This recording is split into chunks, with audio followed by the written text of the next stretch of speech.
Oi gente, eu tô gravando mais um vídeo aqui pro nosso canal. Hoje, gente, eu vou gravar um vídeo aqui pra vocês, tá? Como eu já havia dito, eu iniciei aqui a pedir algumas doações. Várias pessoas felizmente já contribuíram. E o que acontece, gente? Eu cheguei a sugerir que quem doou poderia fazer a sugestão de um tema de vídeo para ser gravado aqui. E hoje então eu vou fazer o primeiro daqueles vídeos que eu chamo de vídeos, que eu chamarei, né, vídeos encomendados. Ou seja, não chega a ser uma encomenda propriamente dita, mas é a pessoa que fez aí uma doação, fez aí ajudou o canal de alguma forma e pediu para que eu gravasse um tema. Lembrando, tá, gente? Lembrando que as contribuições eu continuo aí pedindo. Tem já tem a conta bancária. Provavelmente eu estarei aí lançando a vaquinha, o Apoia-se, para que as contribuições continuem a ser feitas. É que me dá um certo receio de fazer vaquinha, Apoia-se, porque tanto a vaquinha quanto o Apoia-se, eles tiram cerca de 10% ali. Já a doação bancária vem 100% para mim. E se eu tô pedindo é porque eu tô precisando mesmo. Mas enfim, a conta bancária vai continuar aqui. Várias pessoas já contribuíram e eu me sinto extremamente grata por isso. Como eu falei no outro vídeo, nós estamos aqui a criar uma corrente do bem aqui no canal. Um ajuda o outro, outro ajuda um e as coisas vão fluindo assim. Vamos então, gente, fazer o seguinte, olha só. Também vou falar de um novo canal aí que eu tô lançando, não só eu. Uma pessoa tá me ajudando, uma pessoa que entende um pouquinho mais de design, entende um pouquinho mais das coisas. Ela tá lançando um novo canal. E o nome desse canal é Te Falar, como se fosse ter falar, te falar, né? E ali a gente vai falar de vários temas off-topic, que aqui a gente já não fala tanto. Eu usava só esse aqui para falar, o outro eu vou falar de vários temas, de diversos temas que não tem a ver, pode ter a ver com relação abusiva, como pode ter a ver com um monte de outras coisas também. E, gente, a questão é a seguinte, tá, gente? A questão é a seguinte, eu vou colocar também o link do Te Falar aqui embaixo, se vocês puderem estar se inscrevendo lá. É um canal um pouco mais leve, eu vou aparecer talvez com a minha irmã lá também. A minha irmã também tá me ajudando aí em alguns projetos que a gente tá tendo. Já estamos começando aí 2019 com várias ideias novas, né? E, gente, então as doações, primeiro as doações, segundo o novo canal que eu tô lançando aí, né? E agora então nós vamos falar do tema, é um vídeo também bastante off-topic, tá, gente? Mas eu vou gravar porque foi esse tema que a pessoa pediu para eu gravar. Então hoje eu vou falar da influência do ocultismo no anime Pokémon. Algumas pessoas já sabem que eu já fui bastante em evento de anime, já fui Anime Friends, assisti todo o anime de Pokémon, todo.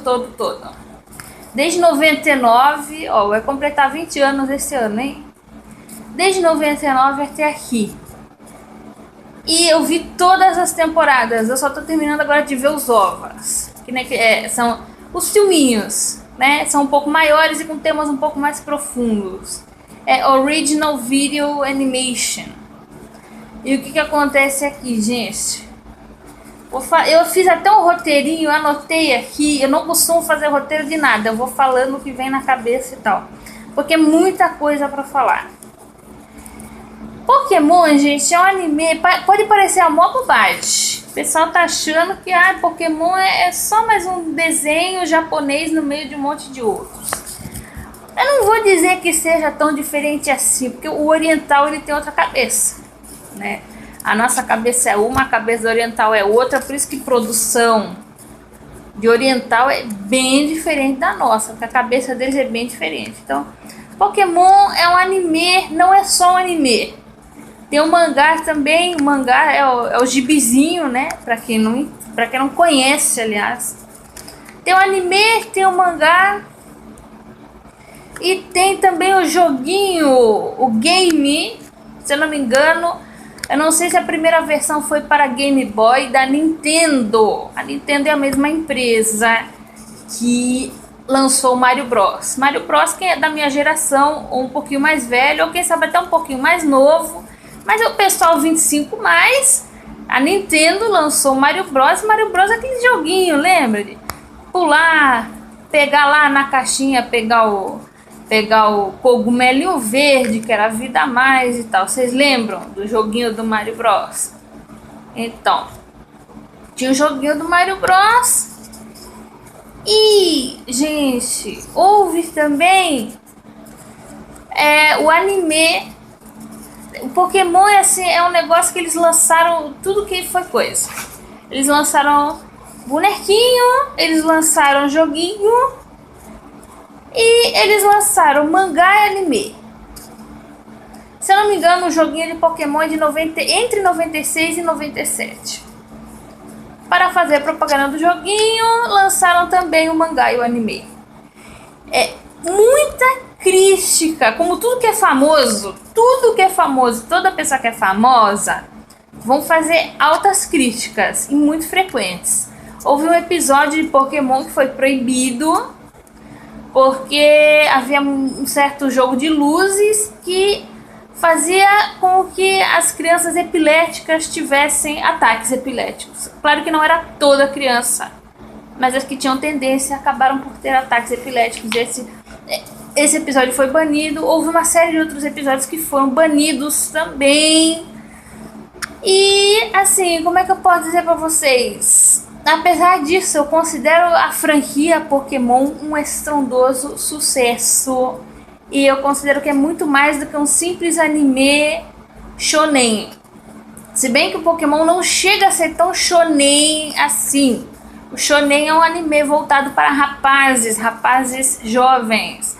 Rapazes até uns 15, 16 anos de idade. Né? Shoujo é o anime ou mangá voltado para meninas, mais ou menos na mesma faixa etária. Ele não é tão shonen porque não tem tanta luta, tem outras menininhas também ali. Tem meninas que são treinadoras também. E o que acontece, gente? Eu considero assim um estrondoso sucesso, apesar das inúmeras críticas, apesar dos inúmeros... mas o roteirista de Pokémon repete muito. Mas o Pokémon é não sei o que. Mas é chato. Mas ninguém mais aguenta o Ash. Ninguém mais aguenta o Pikachu não evoluir. É um monte de críticas. São 300 milhões de críticas em cima do Pokémon, né? Mas assim, uma coisa que eu admiro muito nesse anime é o seguinte. É um anime enorme. Ele tá agora mais ou menos com cerca de 1050 episódios. Se a gente contar lá desde a primeira temporadona lá de 98, 99. Pro Brasil veio em 99. Eu me lembro que tinha uma revistinha do Pokémon que falava assim: ano 2000, novo ano, novos Pokémon. Era assim a revistinha naquele tempo. Nos anos 2000 a internet banda larga ainda estava engatinhando. Então a gente não tinha essa facilidade de internet com smartphone e Wi-Fi em todo canto como tem hoje, né? Então era mais a revistinha mesmo. Você tinha que ir até a banca comprar a revistinha para saber a novidade do seu anime que você gostasse na época. Então se tava na revistinha anos 2000 novos Pokémon, é porque é anterior aos anos 2000 no Brasil.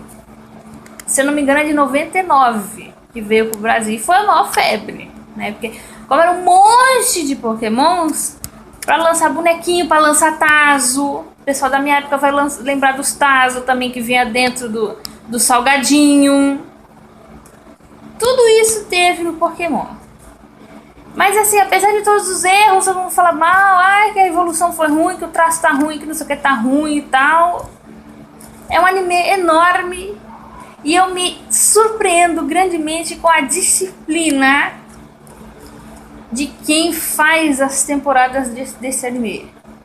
Porque, para quem não sabe, cada bloco de região é feito numa determinada região do mundinho lá dos Pokémons, só que ela é baseada numa região do nosso mundo real. E eles dão nomes novos. O alfabeto que aparece no Pokémon não é japonês. Eu sei que não é japonês porque eu já estudei um pouquinho de japonês e não é. Não é inglês, não é nada. É um alfabeto lá que eles colocaram lá e eu não sei se é um alfabeto real ou não. Ou se eles só colocam símbolos para dizer que é uma escrita lá. Eles seguem uma determinada linha desde a primeira temporada. Se eu não me engano, eles vão entrar já na 22ª temporada. E o que acontece? Cada região tem cerca de 3 a 4 temporadas. E eles mudam o nome das regiões. Por exemplo, a região mais recente se chama Alola. Alola se passa naquelas ilhas do Havaí. O Nova, que é o nome de uma outra região mais antiga que eles já passaram, se passa na região de Nova York. Cada uma delas vai passando por lugares diferentes do mundo. E você vê certas características da cultura ali também. Agora você imagina a disciplina para alinhavar tudo isso e fazer alguma coerência. Claro que nessas 20 e tantas temporadas tem incoerência? Tem furo? Tem. Mas para um anime desse tamanho e dessa duração, porque Pokémon já virou meio que uma malhação. Só que Malhação, que é lá de 95, que eu lembro quando começou a passar, foi lá em 95.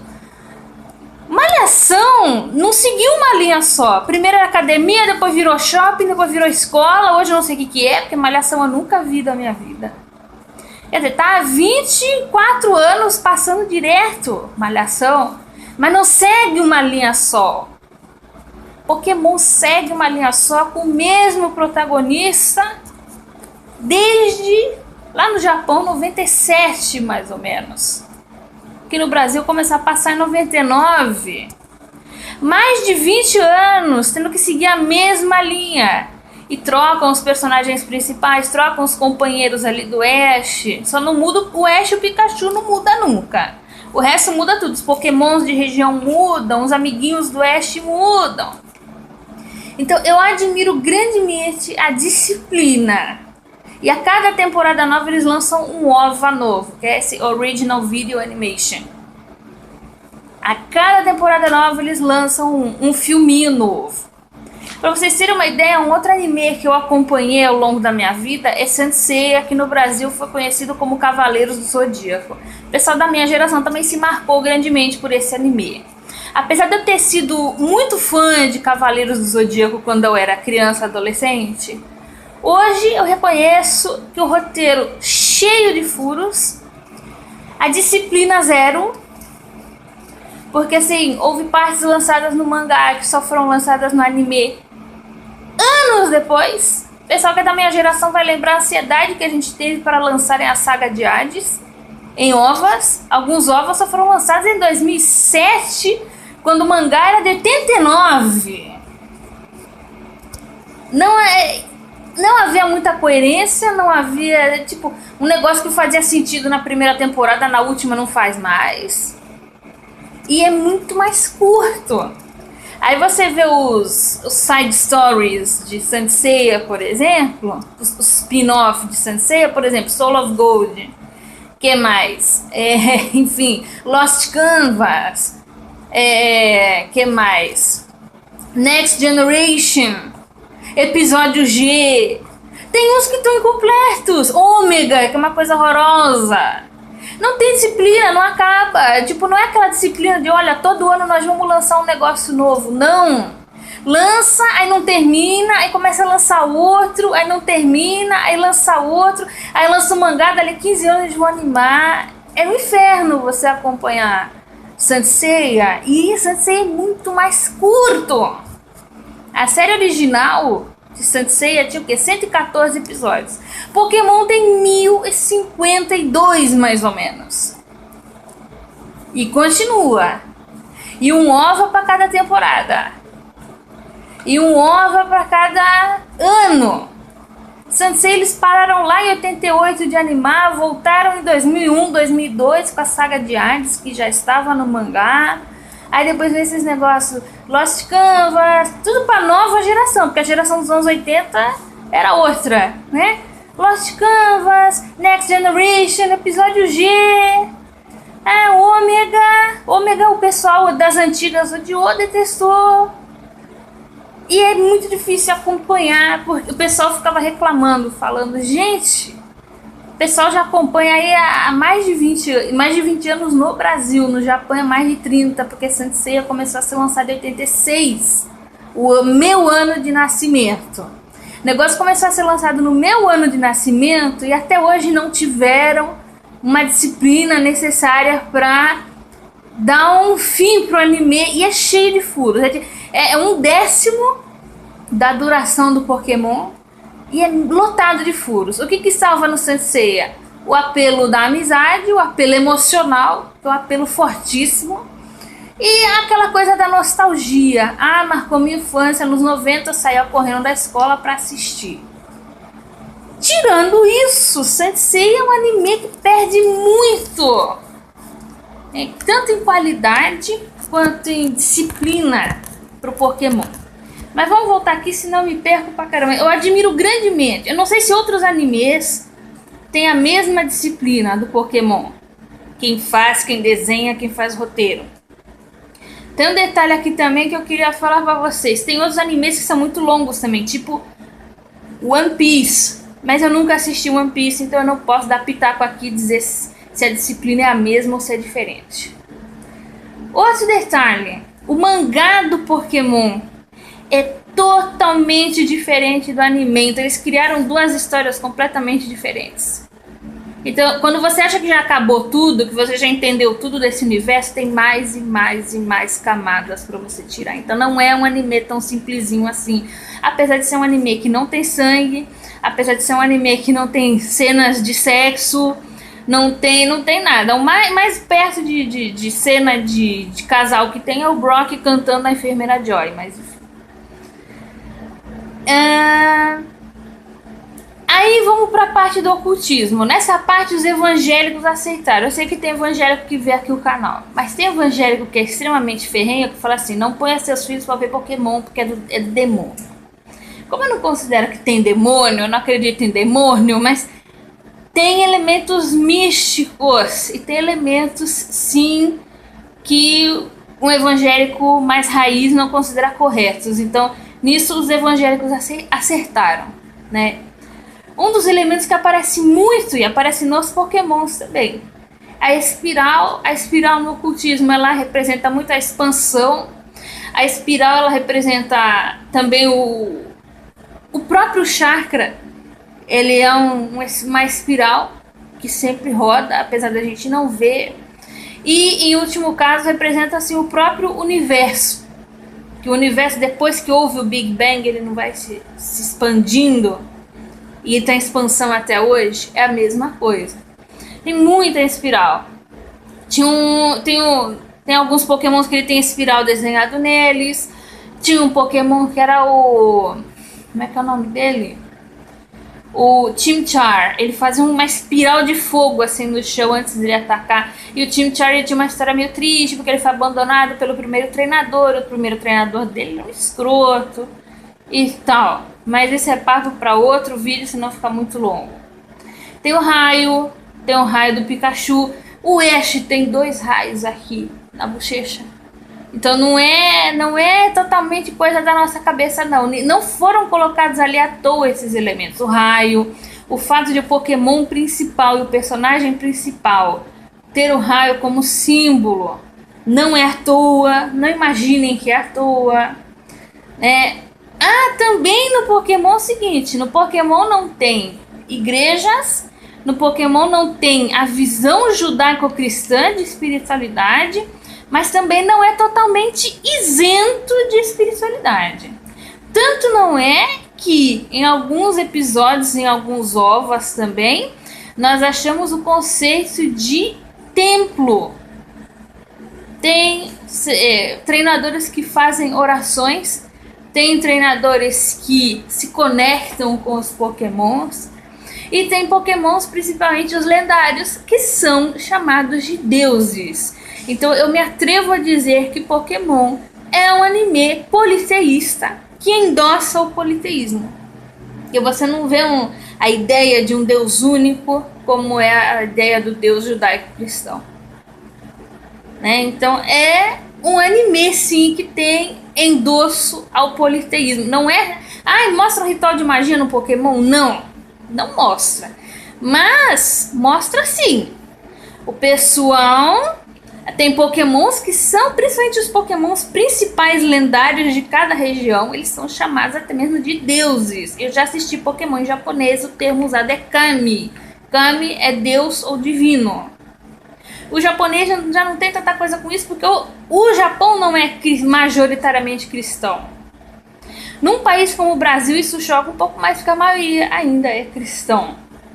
Né? Outro lance que aparece muito é o olho, aquele que é chamado de olho único, né? Que no ocultismo é chamado de olho de Horus.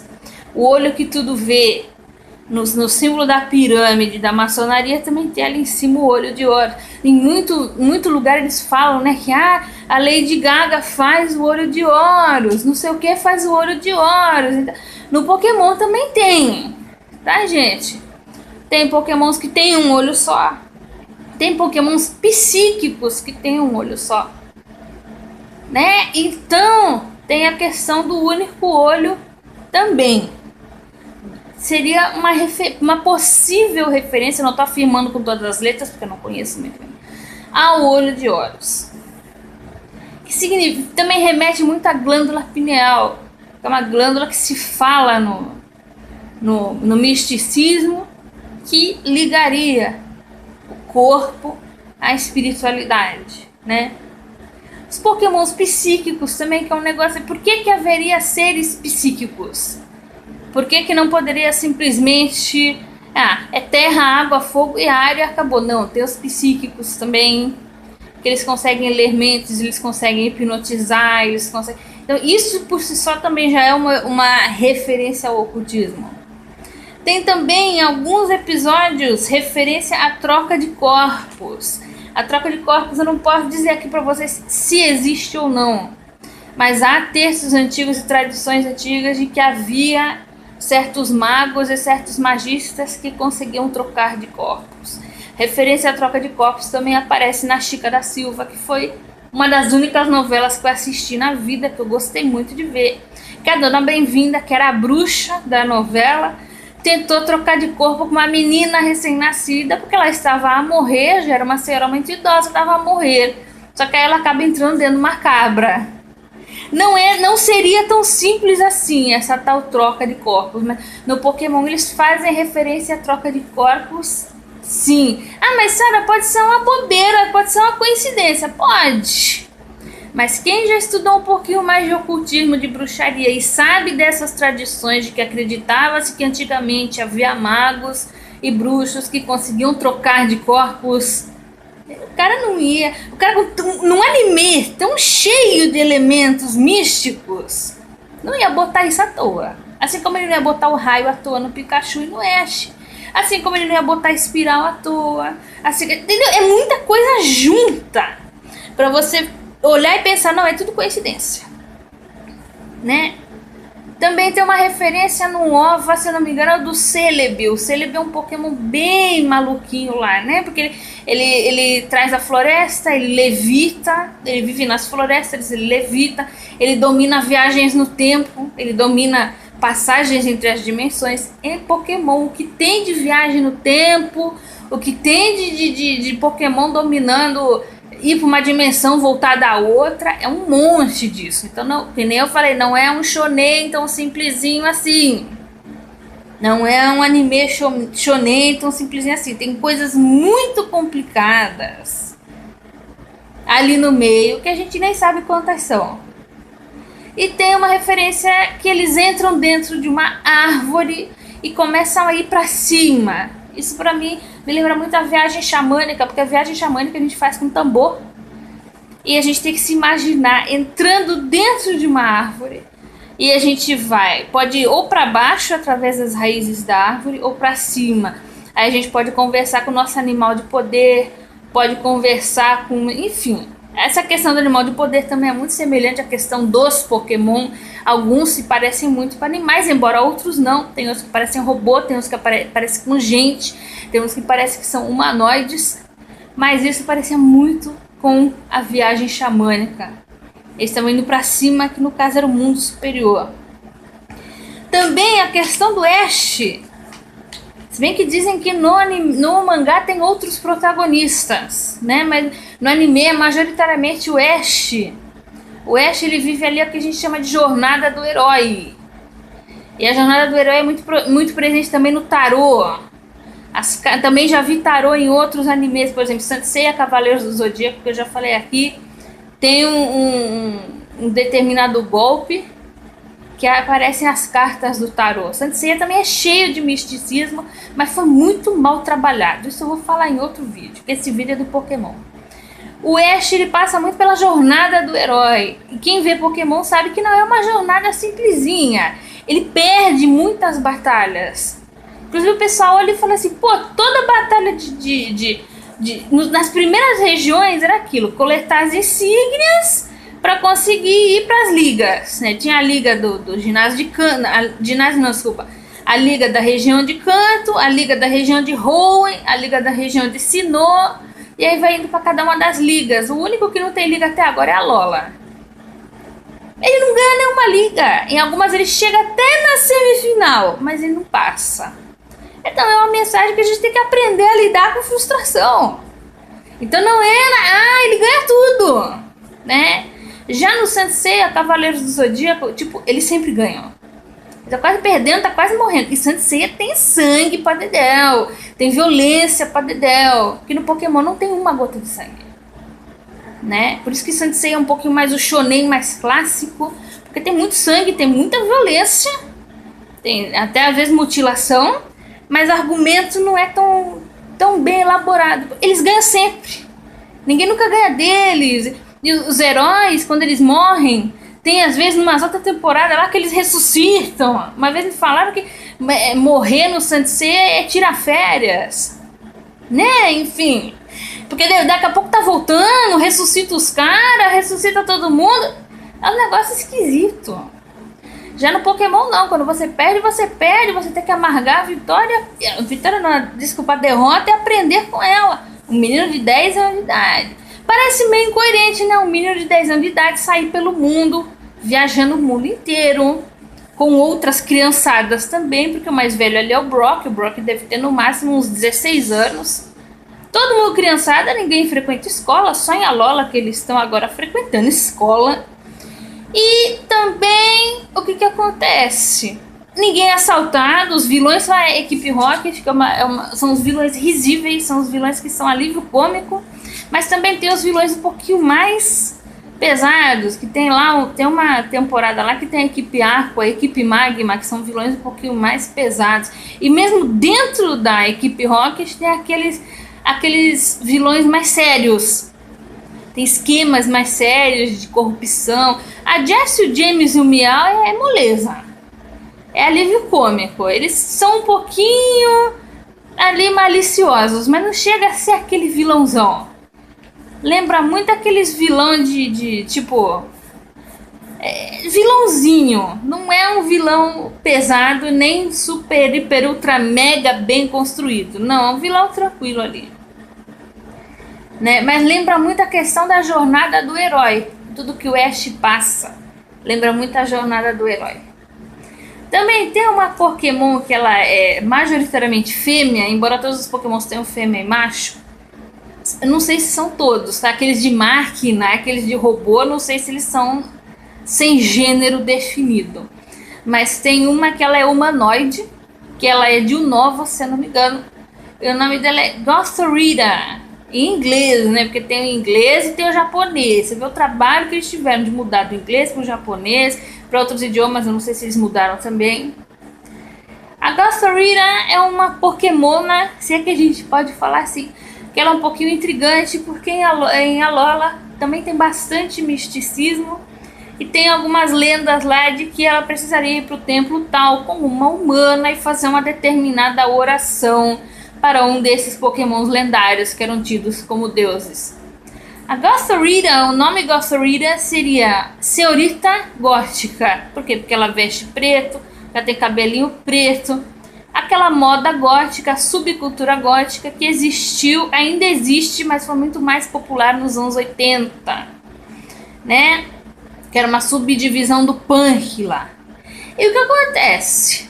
Mas, apesar delas fazer referência a uma senhorita gótica, porque veste preto e tem cabelo pretinho e tal, ela também, o termo goth, ele vem de Gott, que é o alemão, que significa Deus. Nada é tão raso e simples no Pokémon. Então seria quase uma mensagem subliminar dessa Pokémon fêmea que tem que fazer a oração junto com a outra moça, que tem que ser uma humana. Na realidade seria a senhorita divina, né? E Gothitail também vem de Mademoiselle. Gothitail é a evolução da Gothorita. Os Pokémons eles evoluem, né? Só o Pikachu que não evolui, ele tá há 22 anos do mesmo jeito. E a Gothitail seria a Mademoiselle, que vem do francês. É a mesma coisa, senhorita divina, né? Ou senhorita gótica também. Mas esse goth, que vem do goth, que é parecido com God também, é como se remetesse à divindade, como se ela fosse uma Pokémon quase divina, porque ela é necessária para interceder com aqueles Pokémons lendários para que o negócio ali resolvesse. Eu não vou entrar em detalhes, senão o vídeo fica enorme. Eu achei fantástico quando eu percebi esses detalhes subliminares ali inseridos no Pokémon. Também tem gente que assimila o Pokémon com a Goécia. Eu já falei aqui que a Goécia é um sistema mágico que eu não gosto e não faria. Porque na Goécia fala-se que há certos Daemons que podem ser aprisionados dentro de círculos mágicos e a pessoa daria ordens para esses Daemons. Eu acho uma burrice sem tamanho, porque o Daemon tem 5 mil anos de idade e o ser humano ali que está no meio da roda de Sossara, que está ali na maior ignorância, vai dar ordem para um Daemon. É mais provável ele virar escravo do Daemon do que outra coisa, mas essa é minha opinião. Eu não usaria da Goécia para nada. E dizem que o Pokémon seria semelhante, porque o Pokémon fica dentro da Pokébola, que seria o suposto círculo mágico, e o treinador ele dá ordens pro Pokémon. Olha, faz isso, faz aquilo, não faz aquilo, não faz aquilo outro. Eu não sei se procede, eu não sei se eles colocariam isso. Porém, pode ser que tenha assim um fundo de verdade, apesar de eu não gostar da Goécia. Tem muita viagem de dimensões paralelas, viagem no tempo, então é mega comum e mega recorrente. Tinha um episódio que eu lembro até hoje, que se eu não me engano era um tal de Misdreables, que é um Pokémon super maluco, e ele fez uma ilusão de que os treinadores eles poderiam ter tudo que eles quisessem. Só que eles pagavam um preço muito alto para ter aquilo. Eu lembrei muito dos narcisistas perversos. Te dar tudo que você quer, só que é um preço muito alto para você conseguir, para você pagar. E ele era muito perverso, esse Pokémon. Ele era muito perverso. E no final eles escolheram não ter aquilo tudo tão simplesmente. Eles iam batalhar por si próprios para ter aqueles objetivos que eles queriam. Tinha um episódio assim muito importante. Se eu não me engano é Misdreables in Wonderland. Um negócio em inglês. Em japonês eu não lembro qual o nome. Muita viagem no tempo. Muita viagem. Pessoas que viajam 20 anos para trás, 20 anos para frente. Muita viagem para mudar o passado. Muito. Isso aparece muito no anime inteiro. E assim, para finalizar aqui, eu gostaria de falar do seguinte. Como ele se passa em nosso mundo, é sabido que ele se passa em nosso mundo e que há regiões lá que são equivalentes ao nosso mundo. Já que o nosso mundo real não tem Pokémon de verdade, apesar de ter o Pokémon GO, mas ele não tem Pokémon de verdade, a gente ficaria pensando assim, será que ele não quer sugerir o criador? É Satoshi, o nome do criador de Pokémon, é Satoshi, tanto que o nome do personagem principal em japonês é Satoshi, embora no Brasil e possivelmente nos Estados Unidos, nos países ocidentais também é Ash. Mas no Japão ele é Satoshi, em homenagem ao criador do Pokémon. Talvez ele tenha querido insinuar que o Pokémon, que o mundo dos Pokémons talvez fosse uma dimensão paralela à nossa.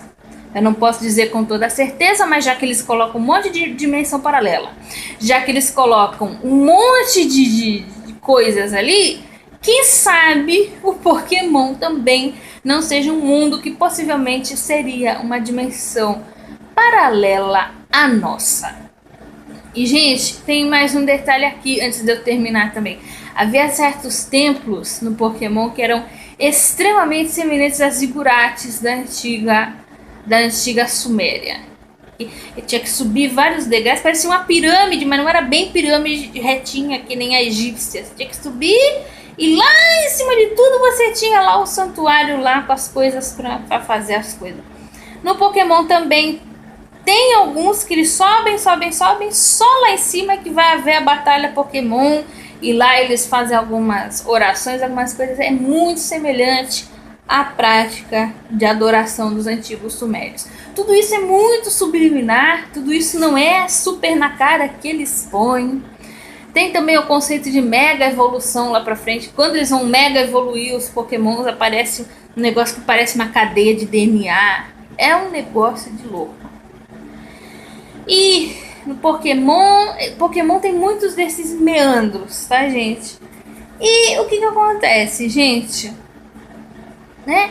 Talvez eu esteja errada, talvez eu esteja enxergando coisa onde não devo, mas uma pessoa que nem eu, que já estudou um pouquinho mais de ocultismo, não muito, mas um pouquinho mais, quem sabe, né, gente, eu esteja... Foi tudo isso que eu enxerguei em Pokémon. Os elementos místicos que eu enxerguei foram esses. Então, a pessoa que pediu o vídeo, eu espero que tenha sido do seu agrado. Próximo vídeo vai voltar para o tema do canal. Provavelmente eu vá gravar uma resenha da minissérie You do Netflix, que tem um cara que é um possível sociopata, um possível narcisista perverso. Com toda certeza é um cara extremamente abusivo. Gente, muito obrigada por mais essa atenção e até o próximo vídeo.